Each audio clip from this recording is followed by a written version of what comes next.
ကဲအဆောင်ကလင်ကွာတဲ့အခုက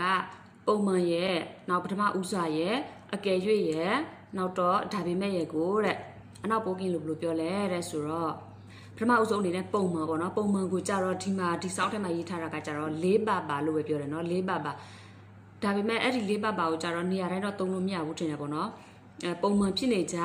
အဲ့လိုမျိုးဆိုလို့ရှိရင်တော့အဲ့လိုမျိုးနေရာတွေမှာပြောချင်တယ်ဆိုရင်တော့စရီးရလို့ပဲပြောရမယ်ထင်တယ်နော်စရီးရဒီစောင်းထဲမှာတော့၄ပါလို့လည်းပြောထားတယ်ပေါ့နော်၄ပါရဲ့စရီးရရဲ့ပေါ့နော်ပုံမှန်ကိုအနောက်ပိုးကင်းလို့ပြောချင်တယ်ဆိုရင်တော့ဒီလိုပြောလို့ရမယ်လို့တော့ထင်တယ်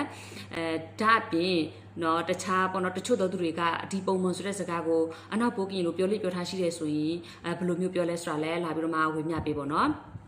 ကဲအဲ့ဒါကပုံမှန်နော်ကဲပြီးတော့လို့ရှိရင်ပထမဥစွာကိုကြတော့အနောက်ပိုးကင်းလို့ကအဆွတ်ထုတ်လို့လည်းပြောတယ်အခုထုတ်လို့လည်းပြောတယ်နော်အဆွတ်ထုတ်လို့ပြောချင်လည်းပြောလို့ရတယ်လို့အခုထုတ်အဲ့လိုမျိုးပြောချင်လည်းပြောလို့ရတယ်နောက်တော့အကယ်၍ကိုကြတော့ဘာလက်ပါလို့ပဲပြောတယ်နော်ဘာလက်ပါအကယ်၍ဘာလက်ပါနောက်ဆုံးတစ်လုံးကဘာလဲဆိုတော့ဒါပေမဲ့တဲ့နော်ဒါပေမဲ့ကိုကြတော့အနောက်ပိုးကင်းလို့ကလာနန်ဟီလို့ပဲပြောတယ်နော်လာနန်ဟီကဲပုံမှန်ကို၄ပါလို့လည်းပြောတယ်စရီးရလို့လည်းပြောတယ်နော်ပြီးတော့လို့ရှိရင်ပထမဥစားကိုအဆုထုတ်လို့လည်းပြောတယ်အခုထုတ်လို့လည်းပြောတယ်နောက်တော့အကယ်